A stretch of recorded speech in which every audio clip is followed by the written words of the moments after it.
Okay everyone, I want to talk a little bit about how we do kata and whether or not the way in which we do kata is not correct for the way that we do the techniques that we're learning while doing the kata. So it relates to the way that we block. And Shura Sensei, if you would please. I've talked about this before on blocking. There's a couple of ways that I can think about blocking. And say you were going to do just a shoninski, right? And I can blast that, right? But I haven't really affected him. I've hit his arm, right? Or I can do a uchiuke, right? And if I do this really hard, then you can still punch him with the backhand, can't you? Hey. Right. But if you do it again, and I do a soft movement, then it creates an opening, right? So a lot of times the soft blending movement's a little bit better.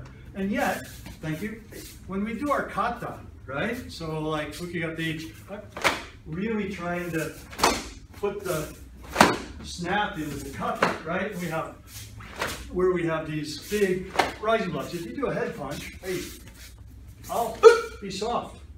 I won't go like this, right?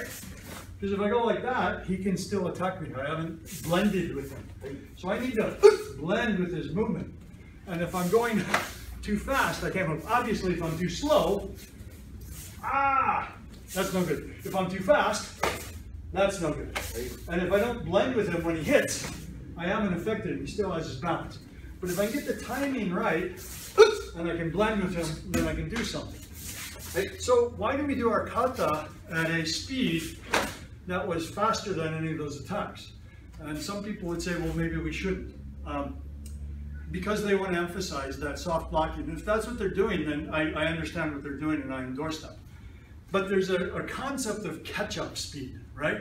So in American football, if somebody is a cornerback and they have the ability off of the first hike of the ball, if they make the wrong guess and the receiver starts to get past them, if they can turn and have that blazing speed to catch up before the play is finished, then that's good. That's good quality. So when we do our blocks and our punches and our kata quickly, I think what we're doing is we're training our bodies to move fast.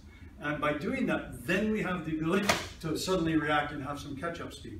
When I'm making my coffee, I don't reach for the coffee. I don't grab the coffee cup. I don't put the water in because it'd spill all over the place and look silly, right? So we don't usually use our bodies for the fast twitch muscles. So when we do our kata, and we do our kata in a way that's explosive, we're training the fast twitch muscles, which I think help us to develop that catch-up speed. So hopefully this is of some use to you, and maybe we'll bridge the cognitive gap of why do I do my kata one way, but I do my applications when I'm training with a partner another way. And I think that what you really should probably do is do them both ways, because doing the kata, doing the kihon with that explosive training is developing your body. So when you need the speed, you have the speed. But then train with lots of different training partners with different body types so that you can learn to blend with different speeds of movement, different types of strength, different types of projection. And when you can do that, then you can better defend yourself. So, Sensei, thank you. And everybody, thanks. I hope you enjoy this. And if you do, please come back to check out the other videos.